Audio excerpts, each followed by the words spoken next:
we live in an age that's not about rockets, but grenades. What do I mean by that?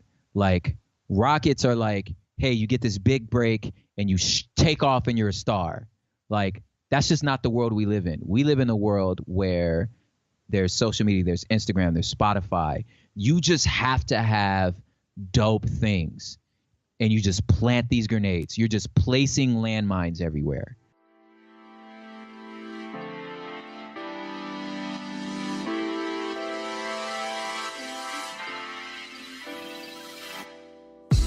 What's going on? You're listening to episode 82 of the Perspective Podcast, and I'm your host, Scotty.D.Russell of Perspective Collective. This show is about carving out time to build something for yourself. I want to share what is and isn't working for me, along with sharing my guest point of view. This platform also allows me to cast a spotlight and celebrate those creating big waves in the community through interviews and a weekly dose of inspiration in the outro, so stick around to the end because it could be you. Alright, so sometimes we get so stuck in our way of thinking due to what's been force-fed to us. Often we must unlearn what we've been taught and reteach ourselves to see things from a different perspective. Perspective is key. Being able to reframe the lens you look through not only from a creative perception, but from the many issues we deal with in life on the daily. Simply visualizing yourself in someone else's shoes can radically change the way you think, speak, and act on a certain subject. When you are able to see a bigger picture at stake, you begin to find ways you can contribute to a greater cause. And that's what this show is about. You know, I'm no one special, but I feel I have a special privilege and duty to invest a large chunk of my existence into injecting something good into this world. And whatever good means to you, you know, find whatever good is. And I feel called to be a small role player on a star-studded team that's going to accomplish something phenomenal in the grand scheme of things. And you could be a pivotal role player too. Cue today's guest, which is Jason Petty, a hip-hop and spoken word juggernaut who slays under the alias Propaganda. And while I see myself as the role player like a Derek Fisher or Robert Horry of the 2001-2002 Lakers, shout out to my Lakers, prop hip-hop is a superstar, say like Shaq or my all-time favorite player Kobe Bryant in this greater picture. Before I heard his music, I was captivated by his keynote talk he gave at AIGA Thrive Conference in Raleigh, North Carolina back in late February. And the way he commanded the stage, plus the ideas and critical thinking he showered our brains with, left me speechless and inspired. And I know I wasn't the only one. And after that talk, I knew I had to have him on the show to share his perspective with you. And once I started listening to his music, it only elevated my respect for him, as he's a master at crafting a visual picture with his words. He's a down-to-earth dude with the ability to inspire you to get into the boxing ring with gloves laced up and start putting more intention behind your work and actions. Today, Prop and I peel back layers and go deep into topics of reframing the lens in which you see the world, throwing spaghetti at a wall to see if it sticks, the benefits of being a failed artist, curating cultures and experience as an artist, of course his favorite pizza, and so much more. There is a lot of hype that's built up by you, the listener, once I announced he was coming on, and I promise you, you will not be disappointed. You can find the show notes to this episode littered with links to Prop's music videos at perspective-collective.com/82. If you found value in this episode, please consider supporting the show by becoming a pledger at patreon.com/perspectivepodcast. With as little as your weekly cup of coffee, you can help this show reach more people who need it while helping me continue to improve the quality and bring on more help. What also helps the show grow is by sharing it on social media, subscribing, and leaving a rating and review on Apple Podcasts. Also, in the outro of each episode, I share a review from someone like you to publicly return the love. And finally, if you get some inspiration from the show, create some work and tag me at Perspective Podcast on Instagram. I'll give it a share where I post each week's episode artwork and make sure you get some credit. Let's get into the show. Man, your heroes are worthless, and man can show try, but only God gives purpose. You crooked. Be humble or be quiet. Your kingdom can. Today I'm joined by one of the most talented individuals I've met in a long time, and that's Jason Petty, aka Propaganda. What's going on, dude? How are you? And thank you so much for being on the show. Yo, what's the word, man? I'm good. I'm glad to be on the show, man. Like, your podcast is phenomenal. You've listened to some of it? Bro, why would I not listen to some of it if I'm about to be on it? I don't know, because you got a busy life and music. I was just thinking this was just a new experience. So, Bro, man, I love what you do, dog. So dope. Thank you. that means a lot, because you were the one who was shining on the stage that day. So, yeah, for those who don't know, we met at AIGA Thrive Conference, which I plugged here a million times, and you were the keynote, and you absolutely tore up the stage. I don't know how you look like you just live on the stage all the time, because you were tiptoeing the edge of it, leaning over and just dropping wisdom on all of us. It was amazing. So, but once I listened to your music after that, I was even more impressed. So I feel extremely honored to have you here. Oh, man, thank you, bro. Yeah, I was the only guy in the room that wasn't like a visual artist. And if y'all like, we'll probably get into the story anyway, but like that's actually what I went to school for. That's what I wanted to do. Yeah. And it like didn't happen for me. So I'm like totally like somewhat envious of everybody in there and just like, oh wow, like you guys are like, you're like illustrators. It's awesome. You painted visual pictures with your words, man, and that's oh man. Once I jotted down so many notes in this little booklet right here. That's where I like marked all my questions on. I was like, yeah, he's got to be on the show, because your perspective and insight on things. I was like, yeah, this is exactly what my audience needs. Yeah, dog. Thanks, man. So for those who don't know, give us a brief Wikipedia page summary about yourself. Word. Yeah, Wikipedia page. So Los Angeles born and raised, wife and 2 kids, 2 daughters, and live in Long Beach now. I've been doing music full time for about 9 years now. Helped start like a small indie label out in Portland. We had this idea of giving away our music, just thinking that, hey, sometime in the near future, you're not going to be able to sell a record, so we just kind of were like, let's start getting used to that, and so we launched this label called Humble Beast, which has taken on a life of its own. And yeah, I've just been a touring artist ever since, doing like a little hybrid of like rap and poetry. And I'm involved in a lot of like sort of justice and policy issues. And I run a podcast with my wife. Yeah, and we'll talk about all of that too. So what's been the crooked path that's gotten you to where you are today? I know you said you went to school to be an artist, and that just didn't work out the way you had planned. Yeah, dude, that was the thing, man. It's like, it's crazy what failure does, or missed opportunities, how they create other ones, and yeah, I was, in school for illustration, building up I thought a pretty decent portfolio, and but at the same time, Disney, the year I graduated, Disney fired 40% of their illustrators. And I was going to these like, portfolio shows and like just interviews and just trying to like sit in the lobby trying to like, land a job. I'm sitting next to the dude. This fool has like Mulan in his sketchbook. I'm like, well, there it is. I remember specifically sitting next to a dude that drew Mufasa. Like that guy didn't have a job, like the guy that animated Mufasa. So I was like, man, so I just couldn't get work, and yeah, but I had been writing rap. It's just like every kid rides a skateboard, but nobody thinks like you're going to go pro, except for maybe 1 or 2 of you. You're like, that guy's actually really good, So that's the way it was with like hip hop for me. Like, yeah, of course I rapped, we all rapped, but you don't think it's a career. And then I got to a place where it was like, man, I got to pay rent, so I got to try to book a show. I taught high school for 6 years, but it was a high school for the arts. And that year I got hired at that school, I landed my first record deal. And, it was a tiny budget, just enough to make the album, but so I couldn't quit my job. So the grind of pursuing that dream while holding on a day job. Like that's a lot of people in the listeners here. So that's relatable. Yeah, totally. Yeah, I did that for a long time.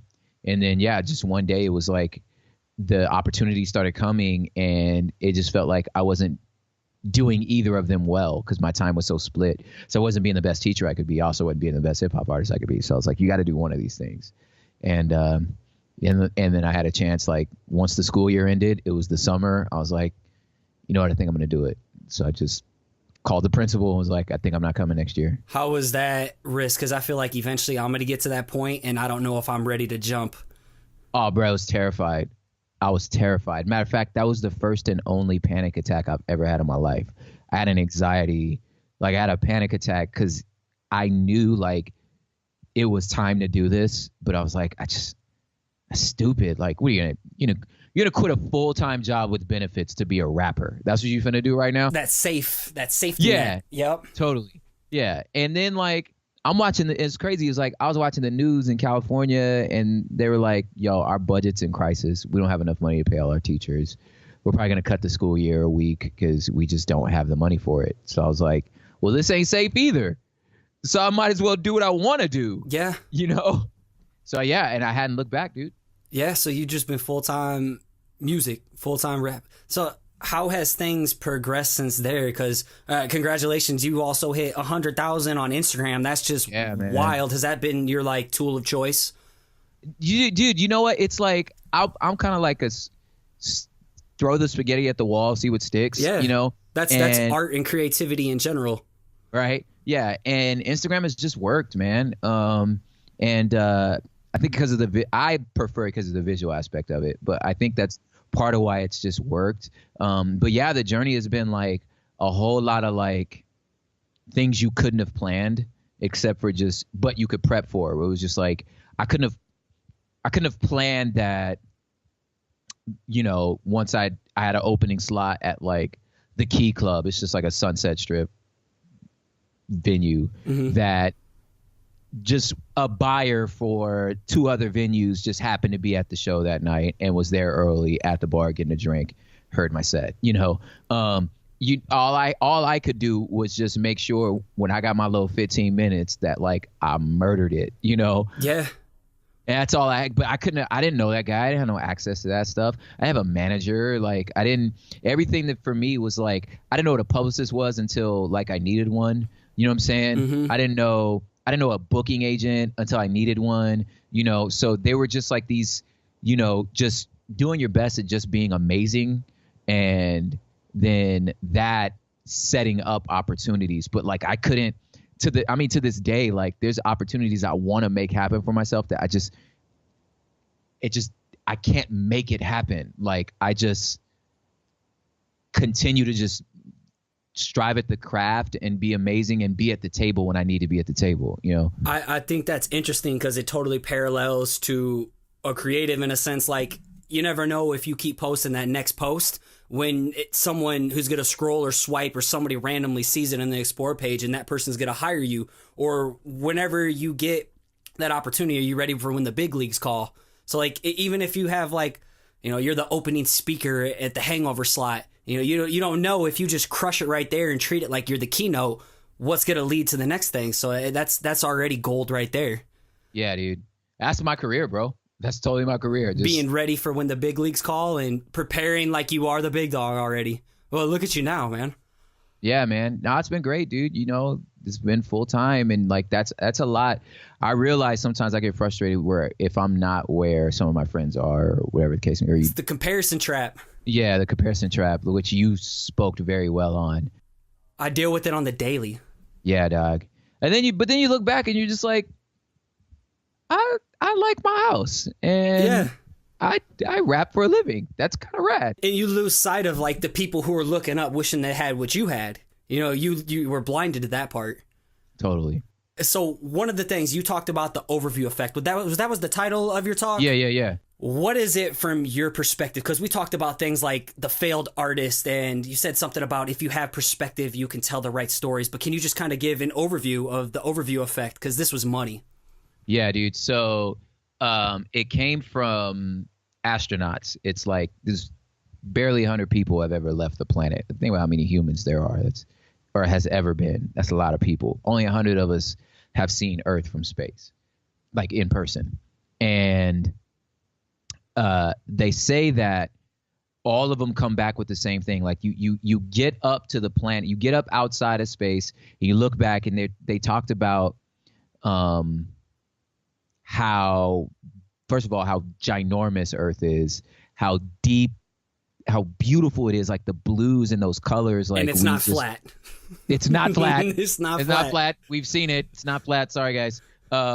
Yeah. And they're just like, the thing is so gargantuan and so beautiful, and the blues of the oceans that we've yet to reproduce. And like, you're just looking at just how gorgeous the earth is. And then it says they all kind of notice like the same thing. This was the overview effect that like, you know what? Like it's one organism. Like there's no, like all of our borders aren't there. Like it doesn't say the word. And this is what they said. The names of the states aren't written on the states. Like it's not there when you look at it from space. Are you saying Iowa? You can't see the word Iowa from space? It doesn't look like the maps. Oh, like, that just blows me away. Dang, you let me down. Yeah. So they're like, so that means that like we're like it's one thing. Like we're in this together, right? So then they come back being like, yo, this is stupid. Like it's one organ. It's like we're literally in this together. So their thing is like, so when we come back, they're like, I see the world so differently. Like I see everybody around me as like this is one thing. Like you're not separate from me. Like it's one, you know what I mean? So when you do that, like you say, you could tell better stories because like I'm going to tell a story from a perspective that understands that like this is a rock spinning at 70,000 miles an hour in the middle of nowhere. You know what I'm saying? And it's the only rock we got. So that means that like I'm going to go out of my way to, respect and love my neighbor and my friends. And you know what I'm saying? I'm just not going to fight over stupid stuff because like we all we got. Like we all on the same rock, Yeah. No, I dig it. And yeah, this is the perspective you talk about. I tell a little bit more about if you have the right perspective. If you have perspective, you can tell the right stories. Yeah. Yeah. So perspective oftentimes has to do with sort of how you frame and understand your identity. Hence the Perspective Podcast. Hey, turn up. You know what I'm saying? Yeah. And so when you framed your identity on an unhealthy perspective or even like an incorrect perspective, then the stories you're going to tell, and I say that whether it's creating art, creating visual arts, music, or even child rearing or creating friendships, like all of that is telling stories because it all shapes identity. So when you have a perspective that I think that is skewed or incomplete, you're just going to reproduce from that position, right? So, for example, if I have a perspective, that's just like maybe just a very American-centric perspective that's just like, okay, so we're the center of the world. We're the orb of all things right and true, and we invented all things that have made societies advance. Then you're gonna reproduce that. So then the ideas of like humanitarian things like here's a good one. This is like fact. There's the Pepfar Act. It's a weird acronym, but basically it's all of the AIDS sort of research and medicines that actually President Bush put into place. And since he was president, we've cut the deaths like literally in half of like, and it was because we understood that like this is a global problem, but we're a part of the globe. So, so like one, it's just the right thing to do. And then secondly, it's also like, it's to our benefit, you know what I'm saying? To financially and just like, this is the right thing to do. So, but if you have a perspective that you understand that like, people dying in third world countries is also your problem, right? Then you're going to step into there and say that this is a good thing. And then government or like foreign aid in our budget, it's 1% of our budget. Everything's focused on military. Yeah. The rest of it's military. Yes. Yeah. So it's only 1% we're talking about. So you're like, oh, are you guys helping all those people over there? What about our star? We're talking about 1%. You understand what I'm saying? You talk about out of your dollar, we're talking about a penny. You gonna fight me over this penny? You know what I'm saying? And what's the percentage for like the arts and teachers and creativity? Like 0.5% probably. Yeah, it's 0.5%. And like you try to fight me over this, So, but if you have again this perspective that's just like we're the center of the universe, then you don't think, you don't see no value in that. You know what I'm saying? But if you have a better perspective, then you could say, hey, actually, this country, you know what I'm saying, you serving, like, number one, that's where coffee came from. So that's why we all drink coffee. Number two, like, or maybe like, your granddad's from Ireland. You know what I'm saying? Like maybe, maybe you could be a little nicer. Maybe you could be a little nicer to them. You feel me? So I'm just like, I just think that when you, and to me, having better perspective comes to when not only telling better stories, but it comes from listening to better stories and listening to more people, getting in spaces that are uncomfortable for you, people you wouldn't naturally go get a beer with. You know what I'm saying? Like, we sit down and have a beer with him, you realize, like, this is actually a pretty rad dude. You know what I'm saying? And I feel like that all that adds to, like you said, like, just a better perspective. And I truly believe, like, the better I understand humans, like, the better music I'm gonna make.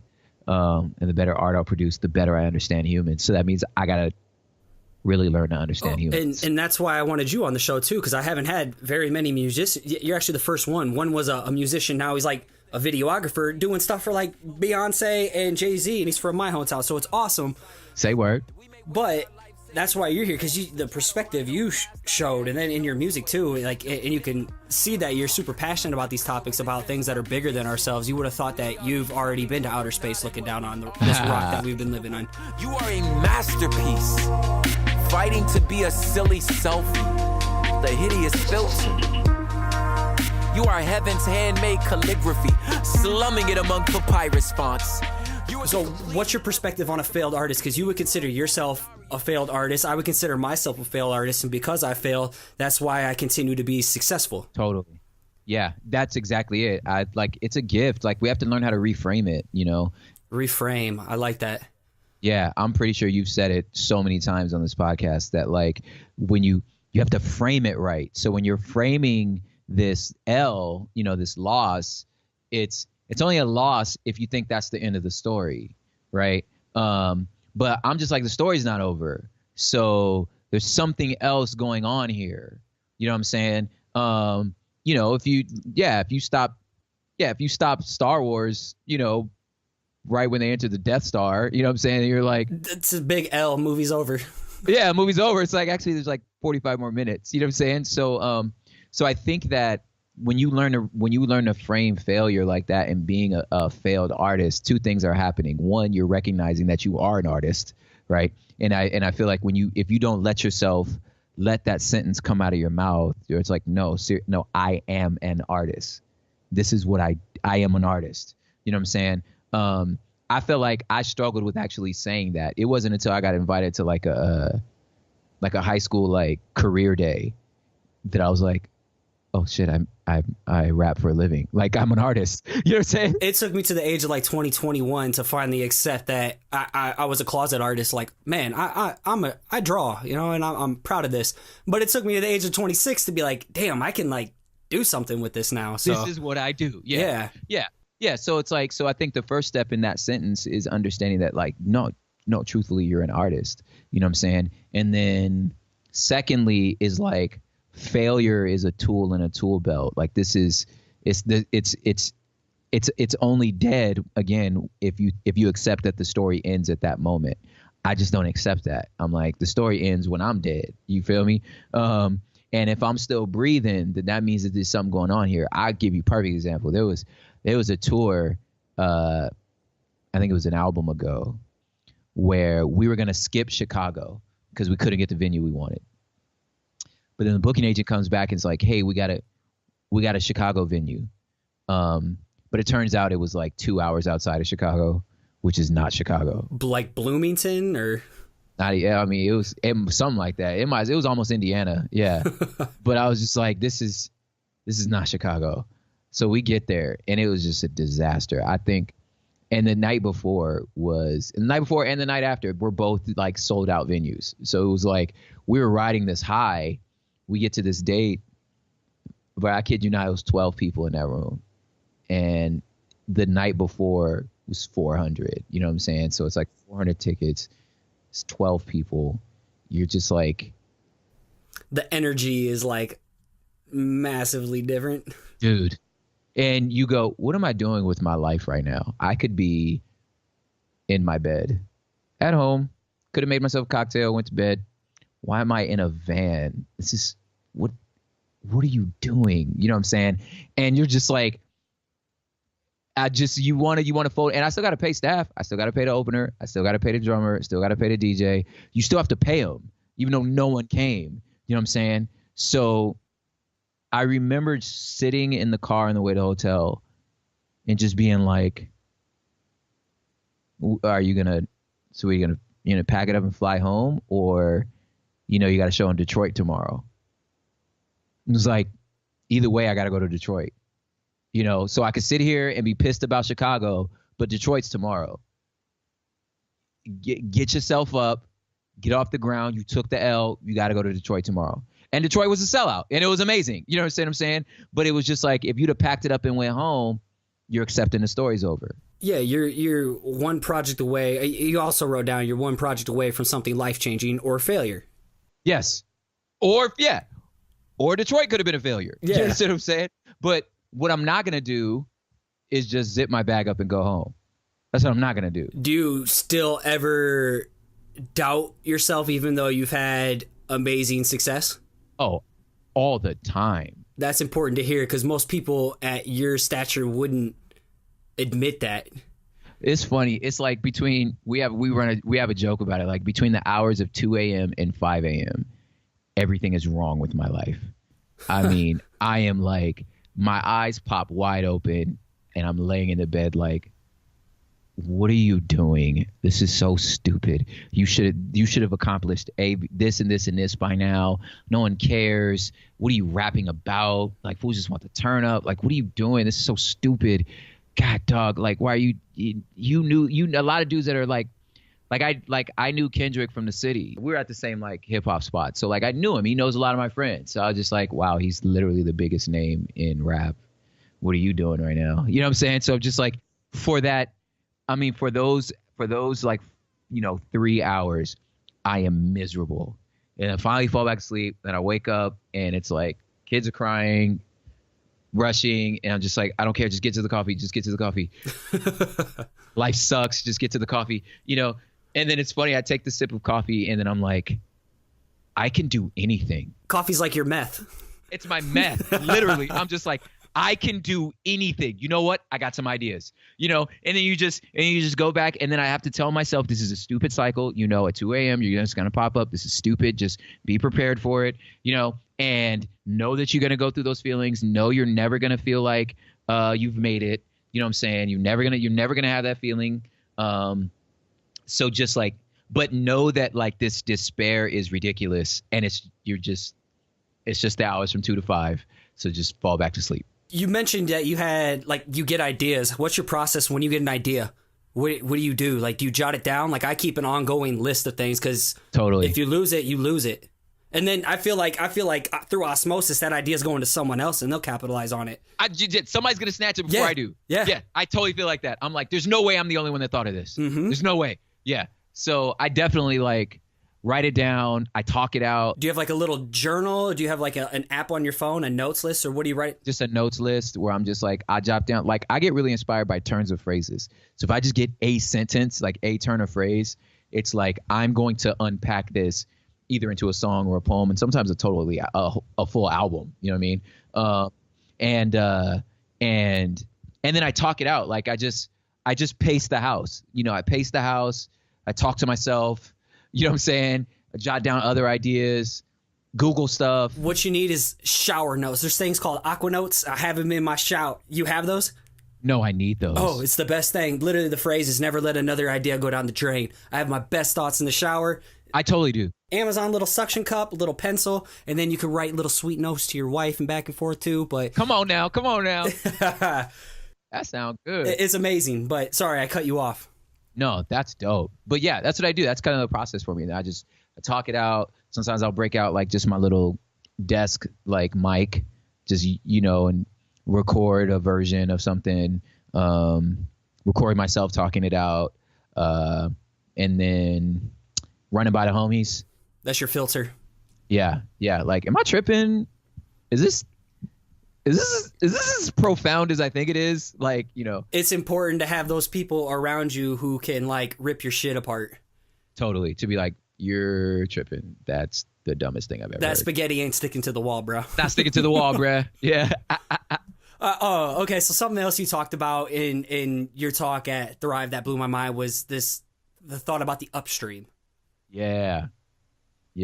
So it's the idea. I got it from William Wilberforce. He was a part of this thing called the Clapton Group in the in the 1700s. He was part of the team that is basically they ended slavery in the UK, and then they also the reason why prisoners get 3 square meals a day. It was all a part of this like people group that was like, there's a way we can make culture better.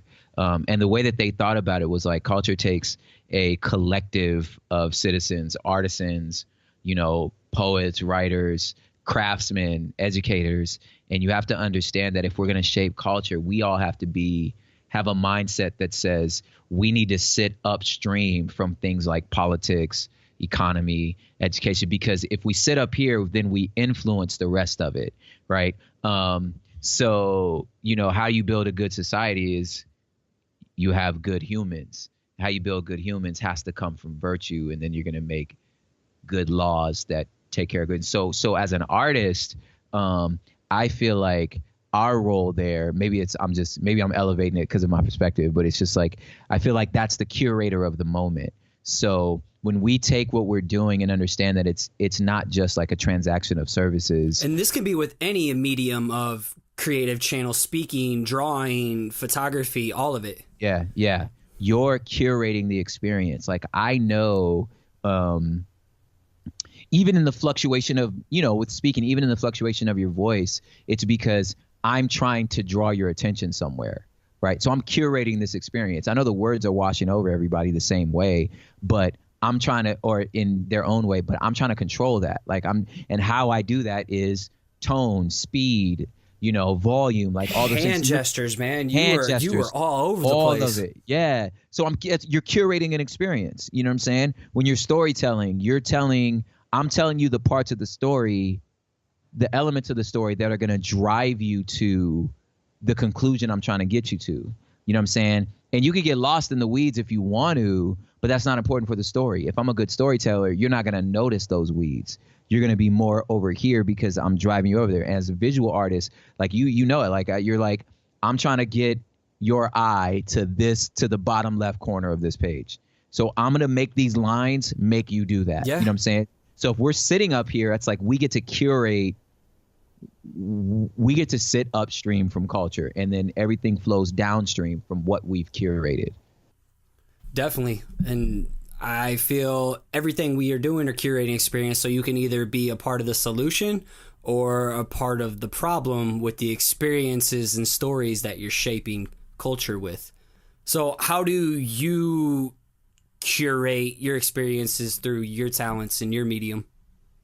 Yeah, so for me, a lot has to do with, which is why I love this podcast, a lot has to do with being able to change people's lenses and vantage points to say, if, song 1 experience is from propaganda's eyes, and then song 2 experience is from the lens of my family looking back at me.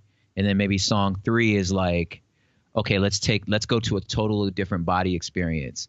And I try to like I said, like get into the hearts of I feel like, you know what? I'm gonna step back here, but like pull the old guy card. So back in my day. Yes. Yeah. So my first few like sort of big time touring experiences was opening for KRS-One. Yeah, which was rad if you're like a hip hop head. Like that's like a thing. Yeah. So he would say stuff like, he was like, a rapper tells the crowd what they want to hear. No, tells the crowd what the rapper wants to say. An MC is telling the crowd what they would tell themselves. It's like, I'm literally reaching up around your back, up your spinal cord, and animating your mouth. So when you're hearing what I'm saying, it's you're supposed to feel like that's what you would say, right? So that means that I have to understand what you would say, right? And then so I'm not putting words in your mouth. I'm actually taking words out of your mouth. You're putting yourselves in their shoes. I'm reflecting back to them poetically what they would say anyway. That's deep. That made my brain hurt. I know. KRS-One, right? So he was like, so he goes, that's all that he's like, all that I'm doing on stage is that. He's like, a lot of it's theater, but because he did it every night. He would be like, yo, sound man, turn my mic up. He would already tell the sound man before, like, don't adjust it. Like, I'm just doing that. You understand what I'm saying? Can y'all hear this? Hey, ho! And he's like, the real hip hop is over here. He's like, no, wait, hold on. Start the track over. You know, and he would just do all these. It was all theatrics. He was like, are you with me, sound man? One more time, turn that mic up. You know, and he would just, but it was all he was like, I'm creating a moment for these people. You know what I'm saying? And then he would, you know, do the songs, knew what songs he was gonna do. And just all that came with what it meant to like make a moment. You know what I mean? So I try to do the same in principle. You know what I'm saying? And I try to think of myself as to say, if homeboy from Toadsuck, Arkansas was looking at the same thing I'm looking at, what would he say about the thing that I'm looking at? And I need to help my friend out here in Long Beach, California say, hey, well, wait a minute now. Like, this guy has something to say, and this is what he would say. And you know what? This is what this dude's trying to say to you. You know what I'm saying? And when you can do that, and in a place where it's like, I'm just like, it's observed, like I'm just observing. Like, I'm not trying to draw value or importance, or, you know, I'm not trying to place no credence on whether this is more important than that. I'm just saying, this is his experience. That's his experience. Let's at least try to understand each other. And then when we can do that, then, like I said, like I feel like there's so many people in the world we'd go get a beer with if we'd learn to just listen to them. You know what I'm saying? Like, they're probably much more rad than you think they are. And it sucks because it seems to be that political barrier that drives the wedge between most people. And I think it's intentionally done that way, especially with the media. Like, it's all, we're being force fed an agenda. Propaganda. Is that what it stands for? Yeah. That's what it is. I am force feeding you an agenda. It's just a loving one. Yeah. A good one. Yeah. Okay. You also talked about poisoning the well, which could have a negative connotation, but you put such a beautiful spin on it. Yeah. It's the same idea. It's like dropping good thoughts into the think tank. So if the idea of like, okay, so, and I know how ideas spread. So if I can just drop this nugget of like, of just this, like, again, a turn of phrase of like, here's truth bomb I'm just going to throw into this dialogue that people are doing. If I can do that, and then all of a sudden this, like you said, this pure partisan, polarized bowl, I've now just poisoned it by adding some like humanity to it, you know, just saying, hey, yeah, it's cool. I get it. We're all, you know, super, like, we're in California, we're progressive, we're left wing, we're this and this. And it's like, hey, dude, but, you know, I know what it's like to not have a job. You just throw that in there, and then they go, and I'm like, I mean, you can hate these coal miners, but like, I know what it's like to not have a job. And I'm just gonna like throw it in there. You know what I'm saying? You sprinkle a little dose of reality. Yeah. And then let that poison your well. You understand what I'm saying? So now I just can't drink from this, like, this super one-sided echo chamber. Like, I can't drink from it because now there's something else in there. You know what I'm saying?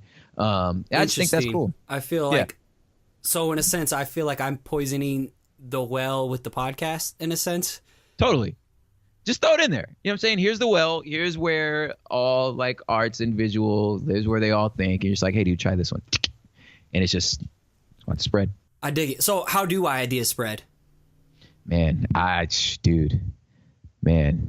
wish I could write a book on that, dog. Like, and be a millionaire. From a content standpoint, is it just, you know, a polarizing idea? Like, you're not riding the fence, something compelling? I think compelling, and I think something that's reflective of what you already feel. Not playing it safe. Yeah. I think it's reflective of something that, like, the back of your brain, that it's like, I didn't want to say this, but I think that this fool's onto something, and that fool actually said it. So you're like, yeah, actually that. Yeah, that. You know what I'm saying? I think that's the virality of ideas. Something that someone else is thinking or want to say, yet you're not playing it safe, not scared to offend someone. Totally. Or I was able to put it in words. I was able to turn what you're mealing over into a sentence, and you're like, crap, that's it. Crap, that's it. You know what I'm saying? And then if that's it is so universal, then if you're thinking it, the dude down the street's thinking it too, you know, and so is the lady across the street. Like, we're all thinking this. We just don't. You just need somebody to say, hey, it's this. Point at it. It's that. That's what it is, you know. In a visual world too, I think that's huge. It goes a long way for something on like Instagram or YouTube to spread too, not just in music. Yeah, dude, that what's that new cover of the National Geographic magazine? You see that? Where it's an iceberg. It looks like a picture of an iceberg, but you know how they show pictures of iceberg, how it's like has the top part of it and then they show the bottom under the water, how huge it is. Yeah. It's a plastic bag, and it's about like the creation of all these plastic, but that image of like how we're destroying the oceans with the plastic bag, it's just the way that they pieced that thing together. It was like, nailed it. We're all thinking that. Nobody knew how to put it in an image, but that's what we're all thinking. You did it. You know what I'm saying? So I'm like, that it's going viral. I'm out here on some world relief. What's a Twitter beef?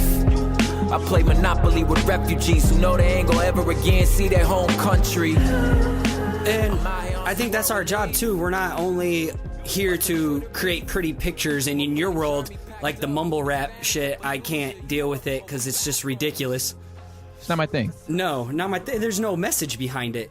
There's nothing positive to put into it. It's just garbage in one ear and out the other. But same thing with a lot of art out there. You know, there's no message, there's no depth, there's nothing behind it. And I mean, it is what it is. It's all perspective and expression, but you know, I want to err on the side where it's giving. Totally. All right, well, let's pivot over to your podcast. All right, so the Red Couch podcast. Are you sitting on a red couch right now? I'm leaning against it. Is that the couch? I'm sitting at my desk. That is the couch. Okay, well, it's a show with your wife, right? And so what's the show about, and what could someone expect to take away when listening? Dude, so the show literally came out of what we actually talk about when we sit down. Like when we finally have a second to be, you know, like actual friends, you know, we're not parenting or working on other stuff. So this type of stuff we talk about. Like my wife has a PhD in educational policy. She's very intelligent. We're also very politically savvy, very like socially aware. And we're also like just black and brown folks from the hood. You know what I'm saying? So, you know, we have our share of ratchetness. You know what I'm saying? So so the podcast really is that. Like the way we're trying to say it is like we're saying it's like brown-eyed social and political like commentary with like a hood twist. So it's kind of broken down in sections. The first section is something we call hood politics, because I have a belief that like if you understand sort of gang life or just elementary school playground rules, then you can understand geopolitics, because it's really like it's just grown-ups with bigger guns. That's all it is. You know what I'm saying? Like so when you so we basically look at like the last 2 weeks sort of political news and try to give a perspective to just basically kind of understand it, but we just tell it from like a gang perspective. You know what I'm saying? And then we tackle issues of like equity and justice, and then we have a section that has to do with like sort of our relationship and what it's like to, you know, parents both being parents, being interracial, being both very highly active, very busy. You know, my wife's very busy, just like I am, and just kind of all that comes with that, just being, you know, in a relationship, which is like hella hard. You know what I'm saying? Yeah, you're telling me, especially with kids. Like I got a little one on the way, and we're just a whole new wave of challenges, yet rewards coming my way too. So yeah, it's literally the funnest thing I've ever done. You know. But yeah, so it's kind of a grab bag in that sense, but ultimately it's like, again, it's about like specifically like a black and Latino sort of perspective on the things we see in the world. It's very fun, very lighthearted. Like, do you come in with like bullet points or a topic outlined, or is it just off the top of the dome? Yeah, we have like bullet points and then we kind of riff off of them. But like I said, like a lot of it is pulled from like headlines. So here's an example for you. So it's like, so you have this like meeting with North Korea, right? That maybe we're going to have, maybe we're not going to have, right? So you have this meeting with North Korea to end, you know, this nuclear thing that President Trump's supposed to have, right? And, you know, so if you could picture like playground rules, you got this kid that's just like always running up on everybody like, what's up, fool? What's up, fool? Just always like, just my bike, just always trying to, but he's so little that nobody pays him any attention. Cause it's like, you're not going to punch any of us, dude. Like, just, why do you act like this, bro? Like, just shut up. You're tripping, dog. Like, but then he does that to the wrong person who actually thinks he might do something. And then that dude wolfs at him like, fool, I'll blow your house up. Right. And then that kid gets so mad, right, goes home and punches the wall. So that dude's little brother is like, hey, man, like, don't rile him up because he's going to come home and destroy all our toys. So that's like South Korea telling America, like, dude, stop talking like that. He's going to blow us up. We're on the same island. We're the ones going to get shit on. We're going to, right? So he's like, so then South Korea says, why don't you let me talk to him? You know what I'm saying? So he just goes and so it's geopolitics. So he goes and talks to him like, and I wasn't in the room, but I could picture him saying, okay, America, we get it. You've been making nukes since the 80s. We know you got them. Okay. Let me talk to him. He's scared of you. I promise you, he's scared of you. Then let me go talk to him. So then he goes and talks to him and he tells North Korea like, hey, dude, that fool's crazy, dog. Like, hey, homie, like he gonna kill us all. Whose words? Dennis Rodman or Trump trying to talk to him? Yeah, totally. He's like, man, this fool finna we need to figure this shit out, dog. Like, let's me and you figure this out. Just have this meeting, maybe give him a few of the hostages and maybe he'll calm down and then me and you can discuss whatever we finna do. So I'm just like, yeah, that's your little brother. The little brother like figured out how to make this stuff work. And then you can think because, you know what I'm saying, you the bully on the block. That's why there's peace in the city because I'm out here being like, man, I'll blast anybody that come my way, homie. I'm big.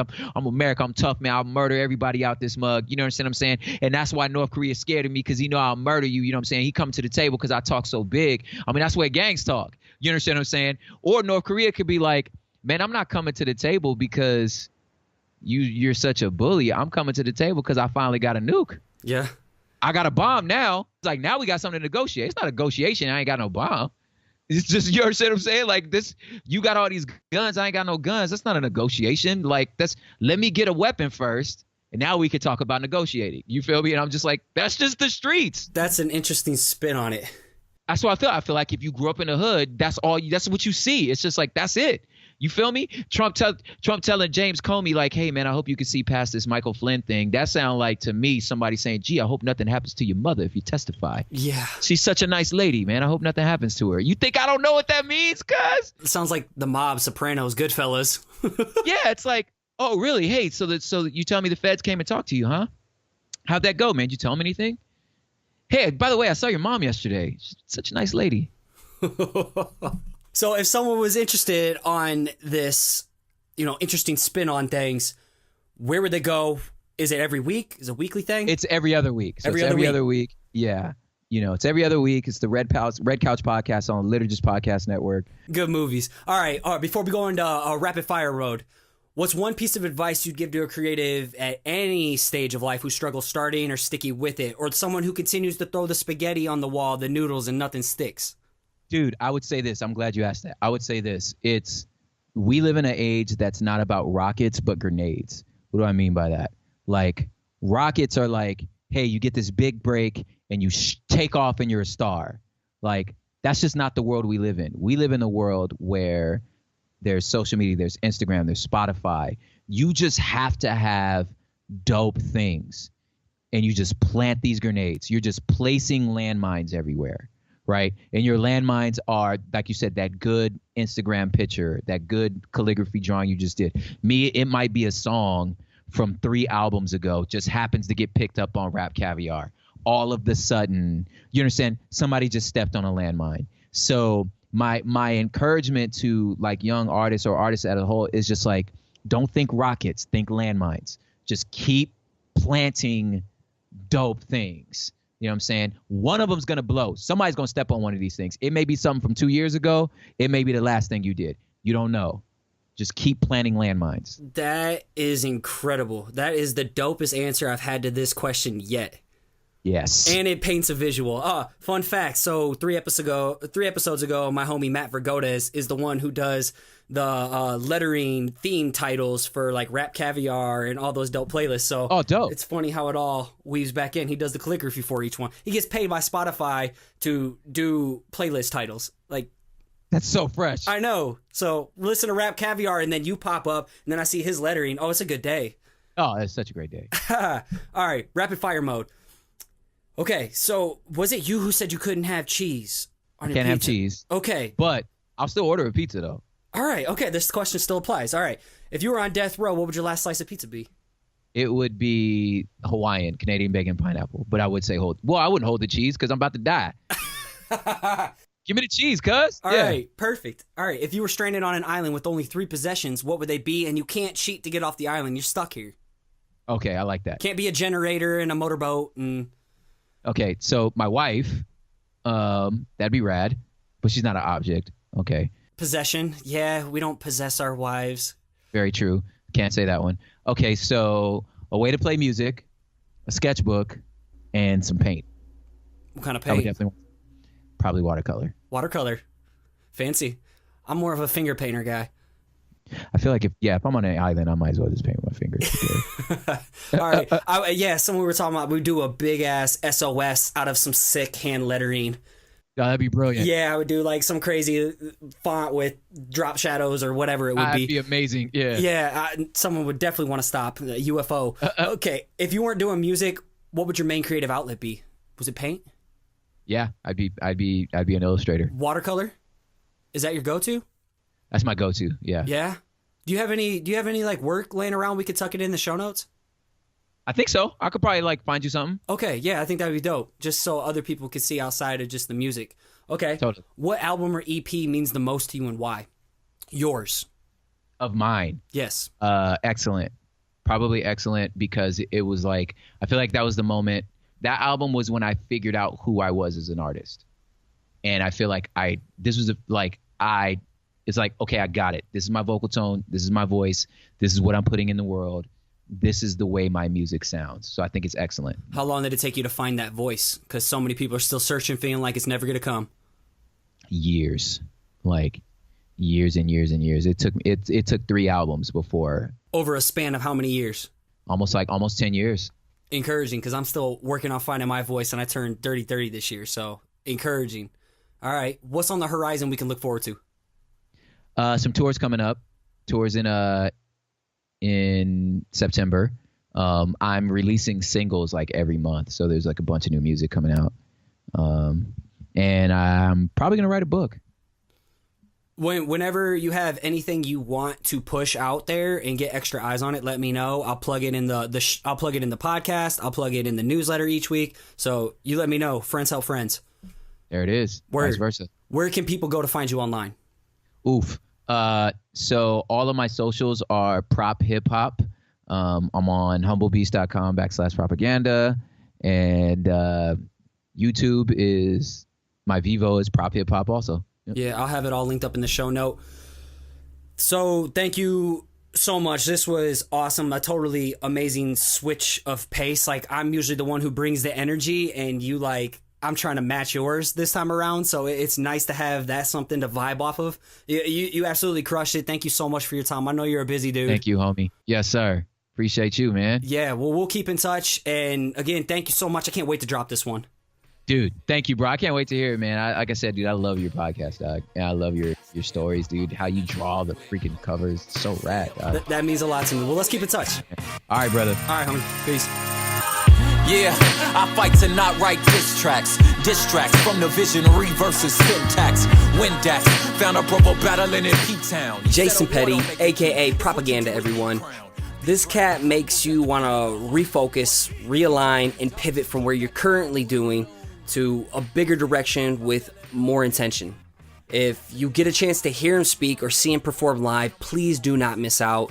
In the meantime, you can soak up his wisdom all over the interwebs just by Googling Propaganda. He will pop up. Make sure you reach out and show him some love if you got some value today. Moving on to this week's dose of inspiration, and this one goes out to Joe Lucio at Joe Lucio _ on Instagram. I'm plugging Joe here because of his relentless encouragement he sends not only my way, but creatives on Instagram as well as my Facebook group. I notice these things. Joe's strength is his script lettering and calligraphy. He's not afraid to share his process and hook you up with the best resources in regards to tools, online classes, or books. So check out his work and connect with him on Instagram again at Joe Lucio, that's Lucio with an underscore after that. And speaking of the Facebook community, where Joe, you can also find him, if you're looking for accountability, a place to share your work, people to collaborate with, give and receive solid feedback, get access to resources that'll help elevate your creative game, then I encourage you to check out the Perspective-Collective Facebook group. We have a thriving community building right now, and we would love to have you be a part of the family. So again, hop on Facebook, search the Perspective-Collective, and get involved with some rad people and be a part of the collective. If you're enjoying what you hear right now and you want to support the growth of the show, I have a few ways you can make that happen. The first is by becoming a backer again at patreon.com/perspectivepodcast. Your pledge not only helps support the growth of the show, but I do my best to hook you up with some rewards so it's a win-win. The second way to support the show is for you crypto heads out there. In the show notes for each episode, I'll have addresses for Bitcoin, Ether, or Litecoin donations. If you prefer to go that route, that would be dope. And finally, you can subscribe and leave a ratings and review over on Apple Podcasts. It not only helps the show get discovered, but it gives me an opportunity to give you a nice little thank you plug, like this week's rating and review. And this one comes from Marmar Fufu, and it's titled Great Resource for Creatives. They state, being beyond just an inspiring podcast for creatives, Scotty also gives us lots of great actionable advice that we can put into practice right away. He's super respectable to all his guests and asks the questions we all want to know the answer to. Plus, who doesn't love pizza? Amen to that. Thank you so much for taking a little time out of your existence to write a review. I love giving a little public thanks in return. And as I wrap things up, I want to give a huge thank you to my homegirl, Áine Brennan, for making this sound so good. And a huge thanks to Nick Jenkins of Blookah for all the dope theme music you hear on the show. Check him out at SoundCloud or Instagram at Blookah. That's BLOOKAH. And as you finish off your week strong, I want to encourage you to keep showing up. Keep putting in the work and keep creating. You got this.